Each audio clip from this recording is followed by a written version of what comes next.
Bien, vamos a tratar de seguir. A ver si... Veíamos cómo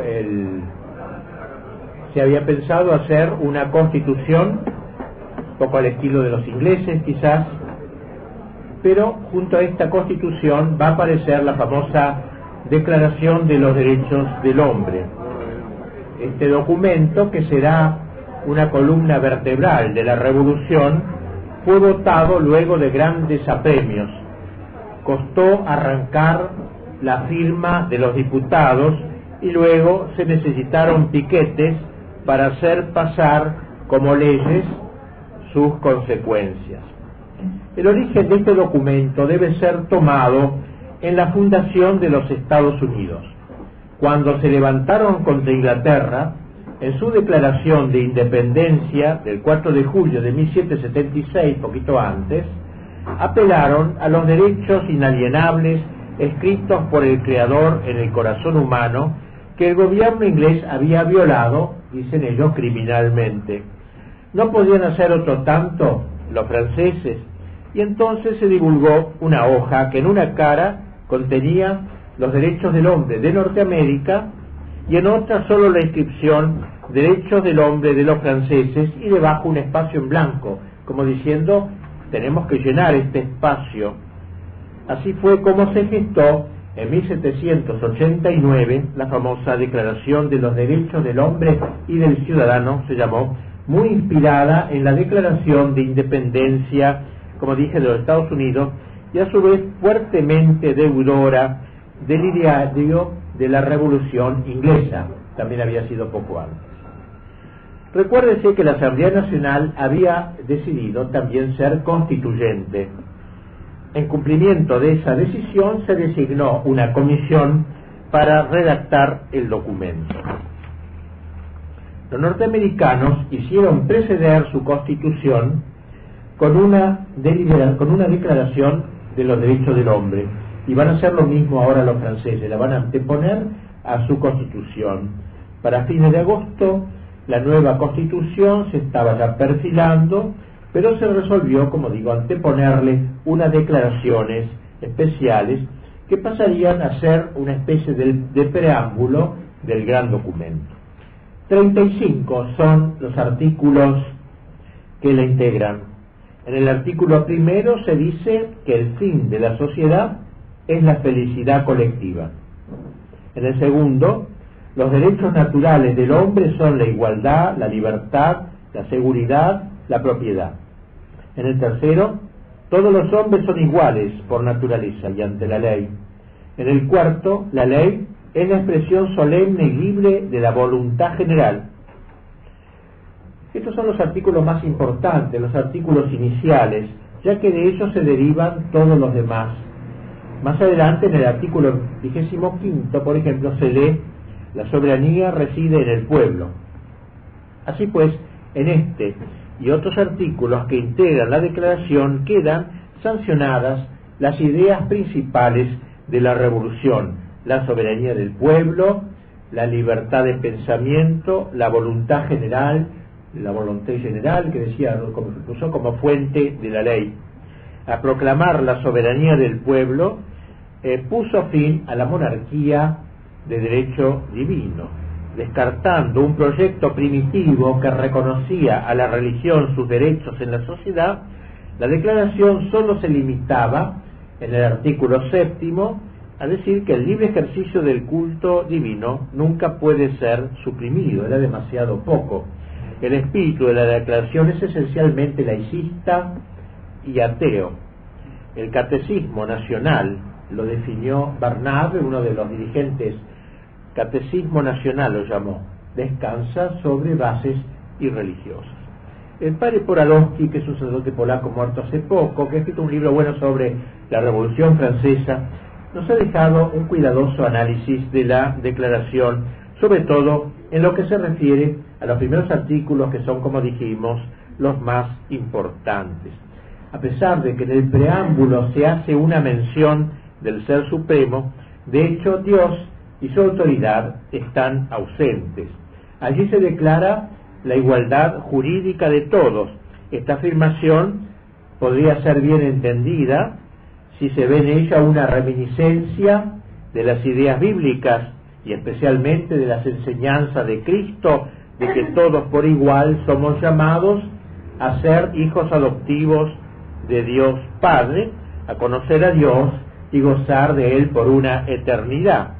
Sin embargo, los redactores, y más aún los que votaron por ello en la Asamblea en sus discursos, que es lo que interesa también ver para ver el espíritu del documento, no hicieron la menor referencia al origen cristiano de este concepto. Es decir, hablar de una fraternidad sin un padre común es un absurdo. Marcel lo ha probado, eso como el ideal, libertad, igualdad y fraternidad, es contradictorio, dice en sí mismo. Lo ha probado, eso lo ha demostrado. La declaración era mostrada como algo incluso contrapuesto al decálogo, o como un nuevo decálogo, y contrapuesto a los valores cristianos, y está parte de este movimiento. Además, la declaración, como en su momento lo observó el Gregoire, aquel sacerdote traidor, que solo habla de los derechos humanos, él mismo, a pesar de ser, y no de los deberes, dice, y esto es una cosa rara, los deberes humanos con Dios, con la patria, con la sociedad, con la familia, con el bien común. Desde el punto de vista cristiano, los derechos humanos no son desvinculables de los deberes humanos, porque entre ellos hay una necesaria correlación. En el preámbulo de la declaración, como ya lo observamos, se hace una referencia al Ser Supremo, pero se trata de un Dios vago, vaporoso, digamos así, supremo arquitecto, que podría ser aceptable por la masonería y que luego va a ser el gran Dios que va a imponer Robespierre, el Ser Supremo. Una cosa así muy diluida. El artículo segundo de la declaración se refiere a otros derechos, la igualdad, la libertad, la propiedad, la seguridad. Sin embargo, observa el padre Podalowski que estos derechos serían pisoteados por la misma Asamblea en sus sesiones siguientes. Por ejemplo, el 13 de febrero de 1790 fueron suprimidas todas las congregaciones religiosas masculinas y femeninas, eso es libertad, y se prohibieron los votos religiosos. Así, en nombre de la libertad abstracta, se suprimieron las libertades concretas. El derecho a la seguridad fue una burla.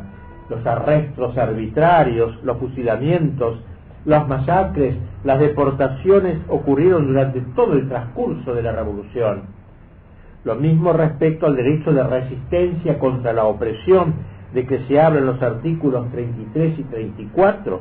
Los católicos de la Vendée, de que hablaremos el año que viene, invocaron este derecho y la Revolución replicó con un genocidio. Es decir, que esto era puras palabras, digamos así, en última instancia.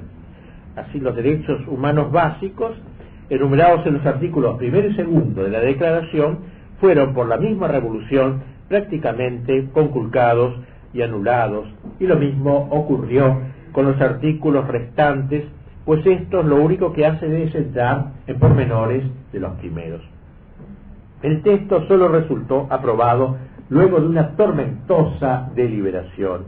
Con buen criterio, Gregoire, este sacerdote, había propuesto, como lo señalamos antes, que se incluyeran los deberes humanos, pero no tuvo éxito. El arzobispo de Chartres, por su parte, objetó que si se aprobaba este texto, solo se exacerbaría el orgullo y la soberbia de los hombres.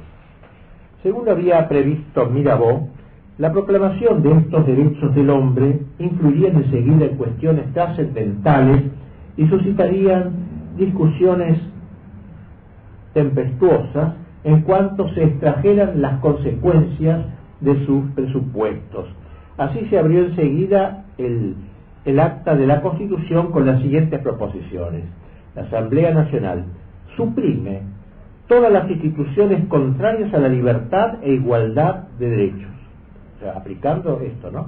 Por eso no habrá en el futuro ni nobleza, ni pares, ni distinciones de consideración, ni diferencia de clases, ni régimen feudal, ni jurisdicción patrimonial, ni título, nombre o privilegio con ellos enlazados, ni órdenes de caballería o asociaciones o condecoraciones de órdenes para las que se exigen pruebas de nobleza o que presuponen distinción de nacimiento, ni otra ninguna superioridad sino la de los funcionarios públicos mientras ejercitan las obligaciones de su cargo. No habrá en lo futuro gremios, ni asociaciones de artesanos o artistas. La ley no reconoce en lo futuro ni votos religiosos, ni cualquier otra obligación que contraría los derechos de la naturaleza o la Constitución. Así que ahí se ve cómo sacan conclusiones de estos derechos, por ejemplo eso, prohibiendo los votos. Pocos días después de haberse firmado la declaración, el 7 de noviembre, Luis XVI le escribía así a un emigrado conocido suyo, Henri Robert, le dice: usted se queja, y su carta, donde el respeto y el amor guían su pluma, contiene reproches que usted cree fundados. Usted habla de coraje, se ve que le decía al rey: tenga coraje. Usted habla de coraje, de resistencia a los proyectos de los facciosos, de voluntad. Usted no es el rey.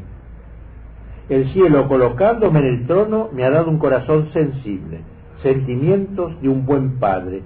Todos los franceses son mis hijos. Yo soy el padre común de la gran familia confiada a mis cuidados. La tormenta revolucionaria ha turbado todas las cabezas. Podría haber dado la señal del combate, pero qué combate horrible, qué victoria más horrible todavía. Podría haber dado la señal de una carnicería, y millares de franceses habrían sido inmolados. He cumplido con mi deber, y mientras el asesino está desgarrado por el remordimiento, yo puedo decir altivamente: no soy responsable de la sangre derramada, no he ordenado el homicidio, he salvado a los franceses, he salvado a mi familia, no la iba a salvar, a mis amigos, a todo mi pueblo. Tengo la conciencia íntima de haber hecho el bien. Mis enemigos han recurrido a crímenes. ¿Cuál es aquel de entre nosotros cuya suerte es más digna de envidia? Me he sacrificado por mi pueblo.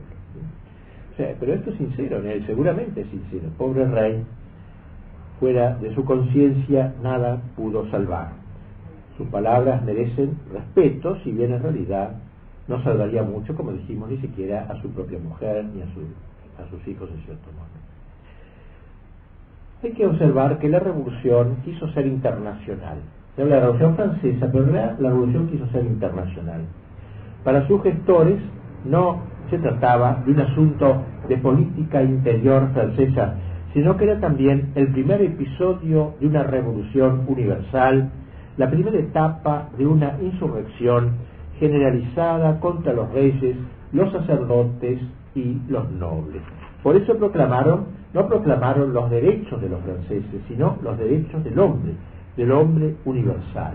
Y para destacar bien este carácter internacional, a los refugiados que venían del extranjero, si eran favorables, afectos a la revolución, se les admitía sin más trámite en los clubs, en las asambleas.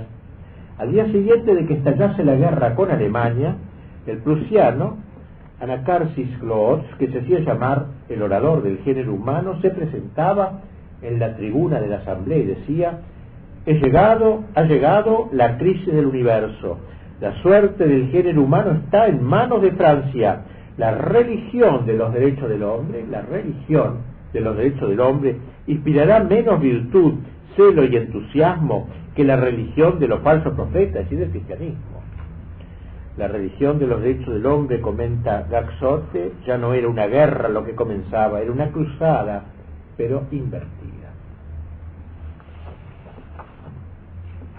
Sea lo que fuere, lo cierto es que nunca los derechos del hombre fueron tan ignorados y conculcados como en los tiempos de la Revolución Francesa, como veremos ampliamente en el curso de este curso. El clima político se iba enardeciendo de día en día. Ya se respiraba un ambiente de prepotencia. René Hébert, uno de los agitadores de gran nivel, aparece en el escenario político de París cuando, disipada la euforia de los primeros pasos de la Asamblea Nacional, comienza a pensarse que la revolución no puede ser llevada adelante si no se infundía espanto en la sociedad. Había que introducir el terror en la sociedad. Pero esto como, no de hecho, sino de derecho, digamos. Entonces este señor, Hébert, muy importante entre los dirigentes, fundó un periódico al que llamó Le Père Duchesne, el padre Duchesne, donde lanzó una consigna: legisladores, dijo, poner el terror en el orden del día. Seriamente se dice esto, no es una manera de amenazar. El periódico tuvo amplia difusión y pronto se instalaría la violencia más cruel quizá que se haya visto en la historia, fuera de la soviética, que es hija de esta, en la sociedad. Porque Engels, Stalin dirán que esta es su madre, esta revolución. Ahora vamos a presenciar un acto oprobioso. Como se sabe, hemos dicho, el rey y la corte residían en Versalles, en el mismo recinto donde funcionaba la Asamblea Nacional. En otro lugar, pero en el mismo gran palacio. Habitualmente el pueblo allí hacía manifiesto, hacían pruebas del afecto que tenían por el rey y su familia. Los soldados lo homenajeaban, ¿no? Al rey, a la reina, al delfín. La gente común gustaba exhibir la escarapela tradicional, que era blanca, en lo que no dejaba de exasperar a los partidarios de la tricolor, que era la escarapela nueva de la revolución. 1 de octubre le hicieron entrega al rey de la Declaración de los Derechos del Hombre. ¿Qué va a hacer el rey? Al día siguiente, el rey contestó a la asamblea haciendo solo algunas observaciones, aunque no de fondo. 3 días después hizo saber a la asamblea que demoraría su aprobación en la espera de comprender mejor su contenido cuando, dice, su verdadero sentido del documento sea fijado por las leyes a las que debe servir de primera base. Está bien, o sea, cuando yo vea las consecuencias de esto, a ver qué se deduce de esto, yo veré más claro, que es un poco lo que hemos adelantado. La asamblea quedó consternada. Ellos pensaron que ahí nomás iba a aprobar. Además era un muñeco de ellos ahora, y solo atinó a pedir la aceptación lisa y llana de la declaración. Ahora, eran las 2:30 de la tarde del 5 de octubre.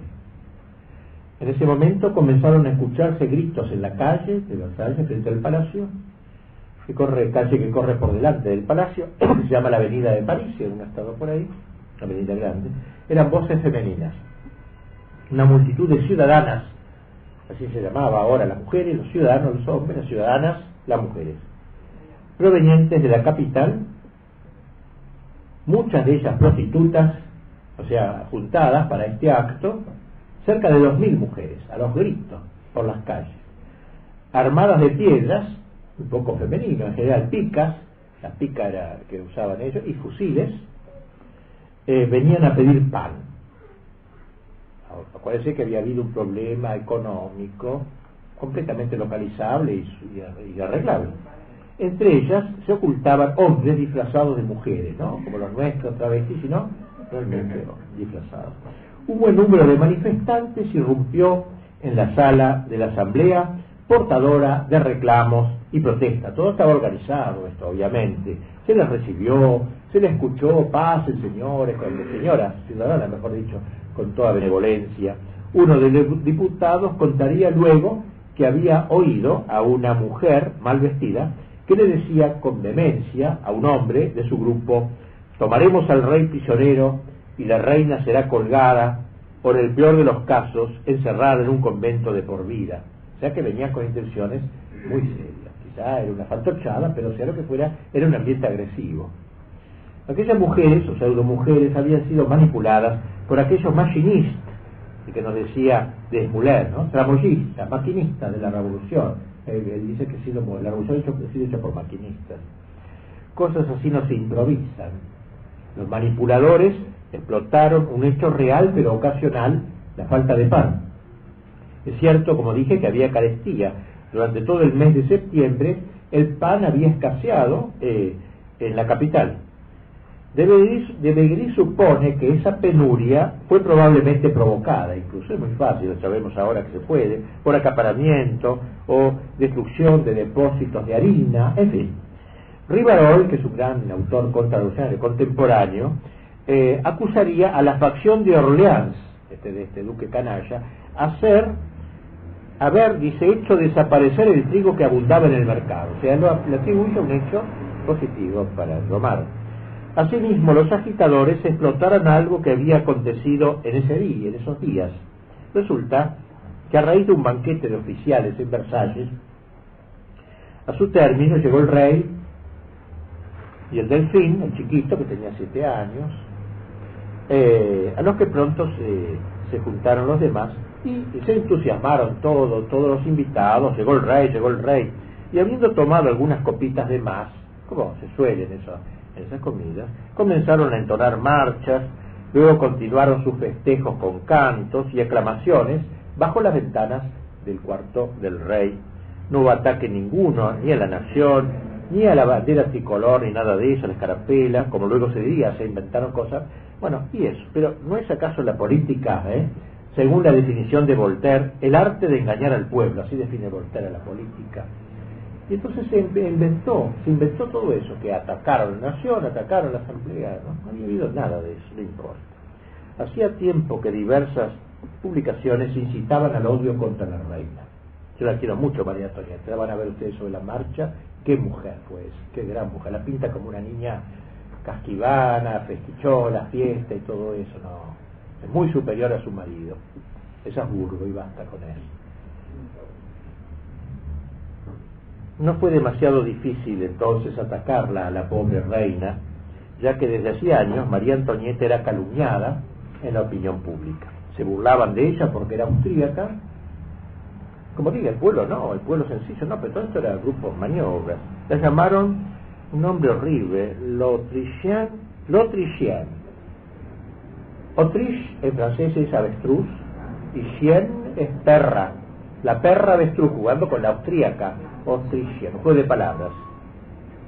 En ocasión de lo que estamos relatando se juntó la reclamación del pan y los gritos contra los oficiales y contra la reina. Todo era una tramoya. Lo que se buscaba era ante todo que el rey sancionase la declaración de los derechos del hombre. Eso se buscaba, presionar, y luego se trasladase a la capital, donde sería más fácilmente controlable, en París. Tal fue el fin de esta dolorosa operación. Es claro que la mayor parte de la gente ignoraba tales intenciones. Más fácil era hacerles gritar queremos pan o muerte a los oficiales, como de hecho lo hicieron. Justamente en esos momentos en que las ciudadanas irrumpían en la asamblea, llegó una delegación encargada de pedir al rey la inmediata sanción de la nueva declaración. Ahora mismo. Mientras un grupo de mujeres eran recibidas en la asamblea, el grueso de la manifestación prosiguió hasta la zona del palacio donde vivían el rey y su familia. Grupo de guardias que quisieron impedirles el paso fueron atacados con golpes de piedras, de picas y de fusiles. El comandante de la Guardia Nacional pidió autorización para despejar la zona por la fuerza.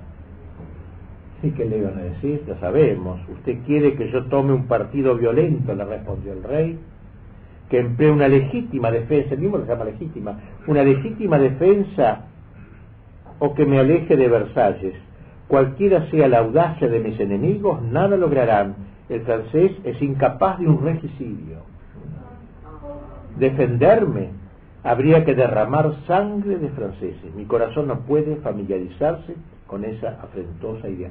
Todo Luis XVI está en estas líneas.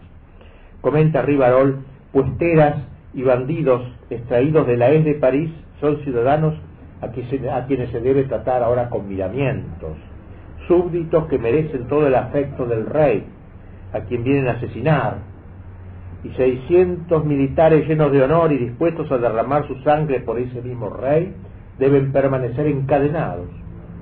Esta prohibición es la mayor falta de Luis XVI. Solo había que hablar.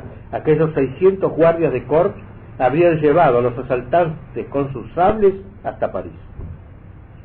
En los hechos, la debilidad del rey traería una hemorragia de sangre. Tomando el partido de la debilidad, Luis XVI tomó ciertamente el de la crueldad, dice un gran escritor contemporáneo. La sensibilidad convertida en la única de las relaciones sociales de los hombres daría el resultado fatal de desarmar a los buenos. 3/4 de siglo antes de Tolstoy, la no resistencia al mal, el horror sagrado de la sangre derramada, la fe en la virtud del bien puro, el bien se va a imponer, el prejuicio de la victoria inevitable de los mejores iba a entregar el mundo a los peores y prodigar la sangre inocente en la más furiosa masacre de los pueblos que se haya conocido. Se han dicho que en el estado en que se encontraba Francia no había más que un medio de detener la revolución: salir a la calle, fusil en mano. Pero 50 años de iluminismo y de filosofía, digamos, lacrimosa a los Rousseau, hacían imposible una tesitura semejante. Napoleón se complacería en decir: si Luis XVI hubiera ordenado tirar, habrían muerto 50, el resto correría todavía. Bien, el único consejero que tuvo el rey a su alcance fue la reina. En estos momentos se sabía que los rebeldes estaban preguntando cómo se iba a su cuarto. ¿Le habían entrado en la casa donde vivía? También ella lo sabía. He oído, dice, que vienen de París por mi cabeza, pero aprendí de mi madre, la María Teresa, Auburga, aprendí de mi madre a no temer la muerte y la esperaré con firmeza.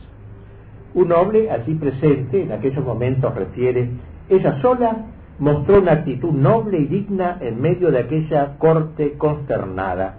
Era hija digna de su madre, y si su magnanimidad y valor no tuvo el mismo éxito que el de María Teresa, la causa es que ésta se las hubo con nobles magiares húngaros, y ella con miserables parisienses. Perdón si aquí algún francés. Así pues, como escribe Rivarol, en medio de tantas perfidias de toda especie, en aquel teatro en que el miedo y la cobardía conducían a la perdición, fue la reina quien se destacó por su continente noble y firme entre tantos hombres consternados y con una presencia de ánimo extraordinaria. Se la vio durante esa noche del 5 de octubre recibir en su aposento a mucha gente, hablarles con fuerza, con dignidad. Juntaba energía de voluntad, rapidez de resolución, todo lo que le faltaba a Luis XVI tenía ella, y por eso los adversarios de la corona vieron en ella a su peor enemiga, el obstáculo que quedaba por sortear. Por eso desde aquellos momentos hasta su muerte se la llenó más que antes de injurias y de acusaciones. En cierta ocasión una amiga suya, tras conversar con ella, refirió lo que María Antonieta le dijo. Me habló, dice, cuenta ella, de la falta de energía del rey, con palabras que demostraban al mismo tiempo su reverencia, sus virtudes y su amor hacia él. Lo adoraba el rey, ¿no? Pero es otra cosa. El rey dijo, no es cobarde, tiene mucho valor, pero es pasivo. Con todo, está como abatido por la desconfianza en sí mismo, lo que en parte proviene de su educación, en parte de su carácter. Teme dar una orden, y especialmente le arregla hablar ante asambleas tímidas. Bajo Luis XV se le trató con rigor como a un niño hasta los 20 años. Esta coacción aumentó su timidez. En las circunstancias en que nos hallamos, algunas palabras bien escogidas dirigidas a los parisienses podrían reforzar 100 veces nuestro partido, pero nunca se decidirá ello. ¿Qué podemos esperar de esas proclamas al pueblo que según la voluntad de sus consejeros hace fijar de cuando en cuando? Nada sino nuevos insultos. Por lo que a mí toca, yo obraría y montaría a caballo si fuera necesario, pero mi conducta solo serviría para dar armas a los enemigos del rey. La gritería contra la austríaca, ella dice, ¿no? Contra el gobierno de una mujer se oiría en toda Francia. Mi conducta mostraría también al rey como hombre incapaz. Una reina, cuando no es regente, ha de permanecer inactiva y solo puede prepararse a morir. Como acertó Mirabeau cuando dijo, la reina es el único hombre de la corte. Era Burgo, como dije, y el rey era insanablemente Borbón. El trágico 5 de octubre llegaba a su fin. La multitud que rodeaba el castillo se dispersó. Las tropas que defendían las verjas del palacio recibieron orden de retirarse. Su comandante Lafayette, aquel que hemos hablado, había hecho saber que se cargaba de todo y en particular de la seguridad del rey y de la familia real. Luego hizo que sus tropas prestasen juramento de respetar la Asamblea Nacional y la ley, cosa que no estaba en cuestión, no venía el caso, y de obedecer al rey, eso sí, también. Como opina Rivarol, este general se situaba voluntariamente entre la estupidez y la perfidia. ¿Por qué no hizo jurar a su ejército que expulsaría a los invasores? En el fondo él no estaba con el rey, ciertamente. Mientras tanto, Luis XVI se ocupó en recibir a varios delegados de la Asamblea, encabezados por su presidente, Mounier, a quien le dijo que aceptaba sancionar la famosa declaración. Mounier le respondió: sí, de eso no basta, hay que decirlo por escrito. Entonces el rey se sentó y escribió: acepto lisa y llanamente los artículos de la Constitución y la Declaración de los Derechos que la Asamblea Nacional me ha presentado. Luego firmó. El primer fin de la sonada ya se había alcanzado, todo el lío se había hecho para firmar a esto. Luego el rey recibió a solas a Lafayette y luego a los diputados. Asegurada la Asamblea les dijo que no tengo intención de separarme de ella y no me separaré jamás. Todo parecía que se iba como más o menos arreglando. El rey había prometido pan, había contenido a las tropas y ahora aseguraba que sería uno con la Asamblea, es decir, que no iba a enfrentarse. Todos se retiraron. El rey y la reina fueron a su cuarto, pero pudieron dormir muy poquito, muy poco. Hacia las 5 de la mañana, en medio de un ensordecedor alboroto, el castillo es invadido.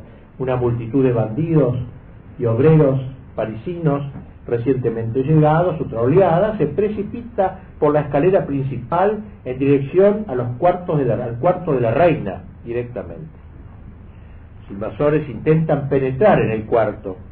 Apenas tuvo tiempo María Antonieta para echarse encima un manto y correr por un largo corredor al cuarto del rey, donde se arrojó con lágrimas en los brazos de Luis y de sus hijitos. Sus perseguidores encontraron en el camino a 2 guardias de corps, los degollaron y decapitaron. Al entrar en el aposento de la reina, encontraron su cama vacía, tiraron al suelo las sábanas y atravesaron la cama con las espadas. Del cuarto de la reina se dirigieron al del rey. En caso de haber entrado, hubieran asesinado a toda la familia real, pero providencialmente aparecieron algunos soldados todavía valientes, granaderos de la Guardia Real, que empujaron a aquellos asaltantes escalera abajo por la gran escalinata. Los guardianes sabían que no podían tirar, por lo que tenían las manos atadas. Solo entonces apareció Lafayette, quien había pasado la noche reclinado en un sofá. Entró en el aposento del rey e hizo detener el combate. Lo que le interesaba a Lafayette era llevar al rey a París, para eso había venido. Esa otra de las cosas que se buscaba. Todo había sido preparado con anterioridad. El traslado compulsivo del rey a París era el segundo fin de la sonada. Ya en los patios resonó el grito: el rey a París, todo organizado, el movimiento. Presionado por Lafayette, Luis XVI se acabó por aceptar. Entonces se asomó al balcón el rey, junto con la reina y sus hijos, y la gente gritó: nada de hijos. No quería ver a los chiquitos. La reina entró y volvió sin los niños.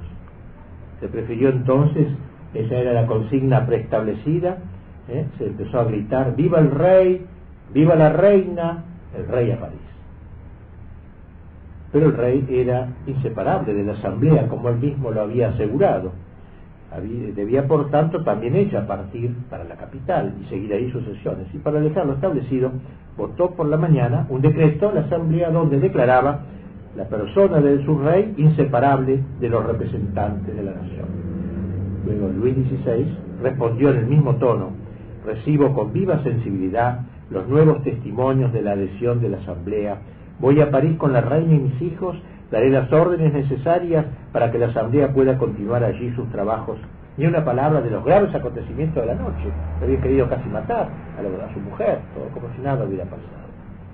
A la 1 de la tarde comenzó la marcha hacia París, la marcha fúnebre de la monarquía. Hay una película que se llama Varenne, ¿no? Algo así. No, la retorno. La rue de Varenne. ¿La rue? La calle de Varenne. No, es otro nombre, el retorno de Varenne. La italiana. Me parece que sí. Se llama la noche de Varenne. Eso sí, la noche de Varenne. Bueno, esto fue de día la salida de la marcha a París. Nunca se había visto una humillación tan grande. En primer lugar, iban las tropas. Cada soldado llevaba ya tropas vendidas. Simbólicamente llevaba un pan en la punta de su bayoneta, por haber sido la protesta por el pan. Luego venían las ciudadanas, aquellas queridas prostitutas, tan llenas de fingida indignación como llenas de vino, también, indignación y vino, ambas cosas, una buena combinación, sentadas, ahorcajadas, muy poco femenino, sobre los cañones, o montadas a caballo, cubiertas con las gorras de los guardias. Le habían sacado las gorras a los soldados y se habían dejado sacar. Algunas iban con coraza, otras armadas con sables y fusiles. La multitud de bandidos y de obreros que habían llegado de París las rodeaba. Dos de ellos, con sus brazos desnudos y llenos de sangre de los muertos que habían hecho, alzaban en el extremo de sus largas picas las cabezas de aquellos dos guardias asesinados recientemente. Los guardias que habían sido hechos prisioneros iban de a uno, a pie y desarmados, con la cabeza descubierta. Los dragones, los soldados de Flandes y los guardias suizos precedían, rodeaban y seguían la carroza del rey. En la carroza, la familia real y la institutriz de los niños profundamente acongojados. La marcha duró desde la 1:30 hasta las 7 de la tarde, de cerca, pero lo que pasa es que iban parando. Fue una marcha burlesca, además, de trecho en trecho. Se detenían, ¿no? para que efectuar salvas, cañonazos. Entonces las ciudadanas bajaban de sus cañones o bajaban de sus caballos para bailar alrededor de las cabezas de los dos degollados, celebrando el asesinato de los dos guardias, y alrededor de la carroza del rey. Besaban a los soldados mientras celebraban las barbaridades que habían cometido. Un testigo declaró: vi cómo la reina conservaba su serenidad y dignidad, su indescriptible nobleza, y mis ojos se llenaron de lágrimas de dolor y de admiración. Las mujeres entonaban canciones cuyo estribillo era: ahora tendremos pan en abundancia, pues aquí tenemos al panadero, la panadera y el panaderito, refiriéndose al rey, la reina y el hijito, el delfín. La chiquita que había pasado. 12. ¿Qué edad tenía? 12 años. No, la chiquita que había pasado por fin. ¿No? Va con ella. Va con ella, los dos hijitos son, y la institutriz.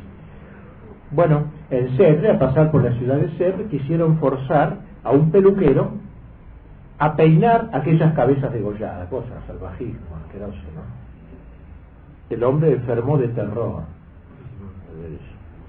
Fue el espanto de un día oscuro y lluvioso, aquellas arpías con rostro humano y aquellas dos cabezas llevadas sobre picas, un monarca arrastrado lentamente con toda su familia.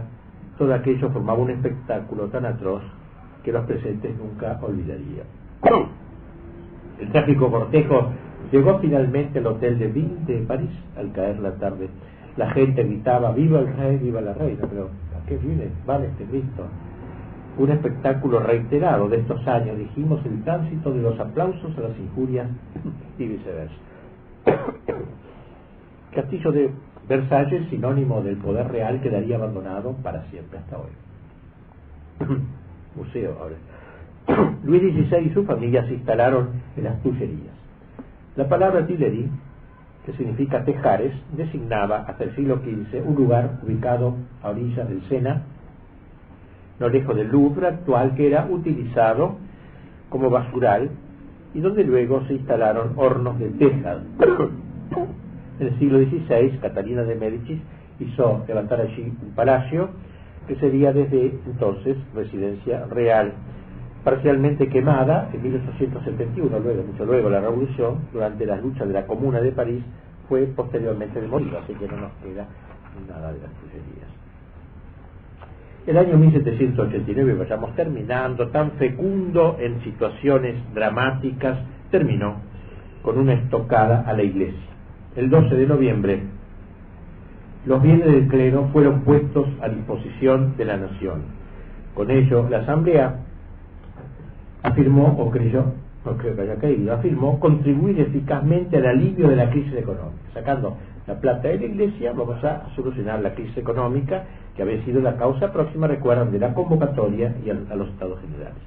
Ya el 4 de agosto, durante una sesión nocturna, en un ambiente de entusiasmo, que según un testigo daba a la asamblea el aspecto de un montón de borrachos, dice, varios nobles, tocados por el espíritu del iluminismo, propusieron la supresión de los derechos feudales, y el clero, sobre todo este grupo de sacerdotes traidores, siguiendo las huellas de aquellos nobles traidores, ofreció renunciar a sus franquicias y emolumentos, mientras todos se abrazaban entre sí. Era la fraternidad, el encuentro de todo. Ahora se quería poner a la Iglesia Católica en el mismo nivel que las otras religiones. Ni siquiera aceptaron reconocer que el catolicismo era la religión que profesaba la mayoría de los franceses.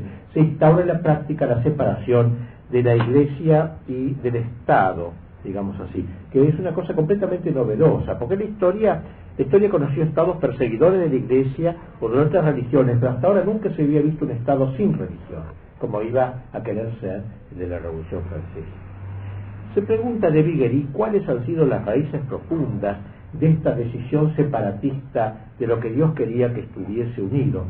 La primera es, a su juicio, la opinión de la filosofía de las luces, según la cual la misión del Estado es de carácter exclusivamente temporal, no tiene nada que ver con la religión.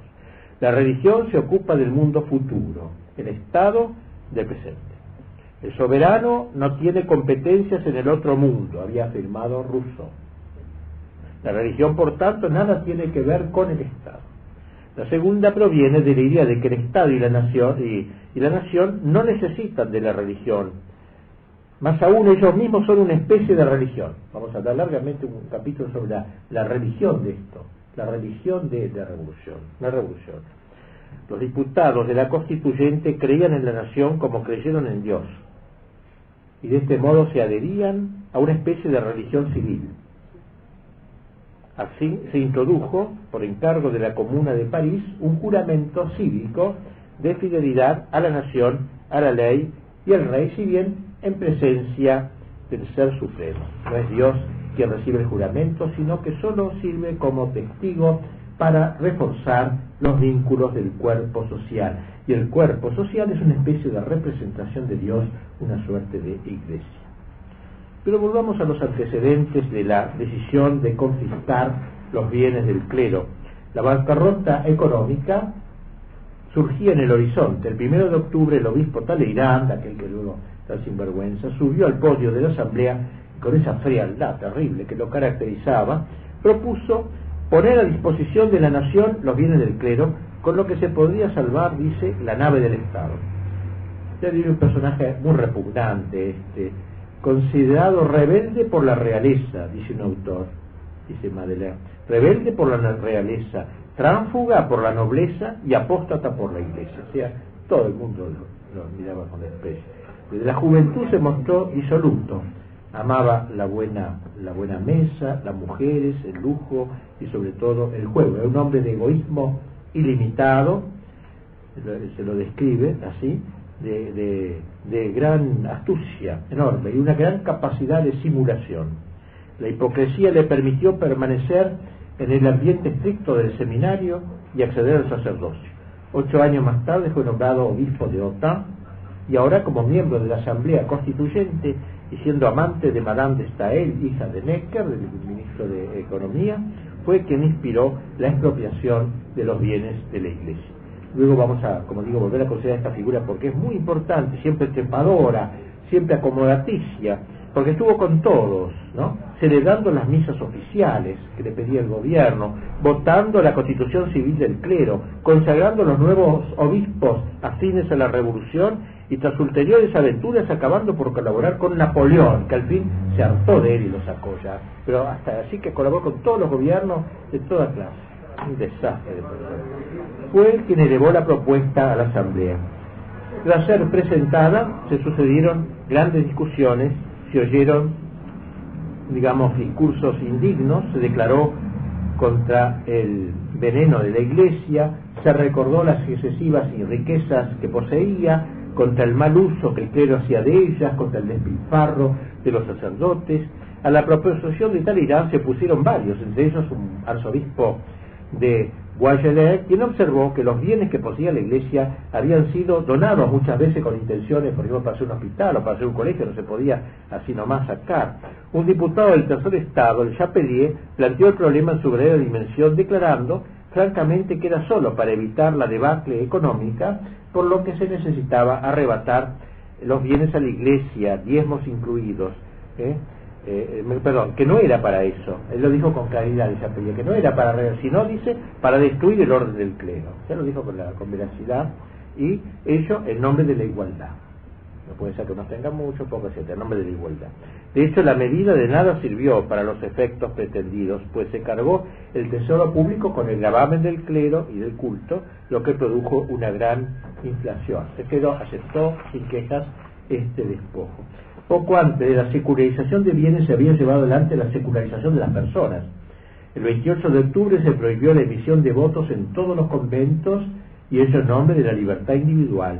Dentro de la sociedad general no debía existir ninguna otra sociedad particular, pues su existencia perturbaría la unidad y el equilibrio de las fuerzas. Solo podía haber un centro de unión para todos los individuos en Estado. Por eso Talmón, que es un estudioso judío, profesor de la Universidad de Jerusalén, ha escrito un libro que se llama El totalitarismo democrático, ¿no? Mostrando esto es un totalitarismo total, bajo la apariencia. Solo podía haber un centro de unión, pues un grupo de inspectores se distribuyeron por las diversas casas religiosas, masculinas y femeninas, convocaron a las comunidades y preguntaron a cada uno de sus miembros si querían quedarse o preferían irse del convento. Quienes renunciaban a su vocación recibían una indemnización que los alcanzaba para vivir. Los que se negaban a ello fueron agrupados, mezclándose todas las órdenes e institutos religiosos en algunas casas determinadas. Franciscanos, con dominicos, todos mezclados. Los monasterios que quedaron vacíos serían puestos en venta a título de bienes nacionales. Los resultados fueron decepcionantes. En Cluny, de 40 benedictinos quedaron 2. En el convento de los dominicos de Saint-Honoré de París, el mismo que estaba el famoso club de los jacobinos, de 31 padres solo perseveraron 1.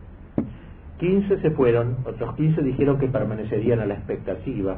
Otras órdenes, como los capuchinos, trapeces y cartujos, tuvieron muy pocas defecciones. Entre las monjas, que eran unas 32.000, la perseverancia fue casi general. Año fatídico, pues, este año tremendo, de 1789. Más adelante escribiría Monseñor Frepel, un obispo francés, un siglo después, escribe: es en 1789 cuando Francia recibió la herida más profunda de la que sufre desde entonces. Es en 1789 que, renunciando a la noción de pueblo cristiano para aplicar el orden social, el racionalismo deísta o ateo, sus representantes dieron al mundo el lamentable espectáculo de una apostasía nacional hasta entonces sin ejemplo en los países católicos. Es en 1789 que se cumplió en el orden social un verdadero deicidio, análogo al que se cometió sobre la persona del hombre Dios 17 siglos antes. La consecuencia lógica sería el ateísmo político y social. Bien, esto es lo que queríamos decir de este año. El año que viene vamos a empezar 1790 y 91, porque está muy ligado a las cosas, no puedo contar en seco en el 90. Entonces, en dos clases, 2 conferencias daré 90 y 91, me parece, como están los papeles. Si alguno quiere los papeles donde está todo el año, no lo tenga, pídalo porque es muy útil. Sabe la fecha y el tema, muy cómodo. O quiere llevar a algún amigo también que quiera, le parezca que pueda tener interés. Bueno, muchas gracias.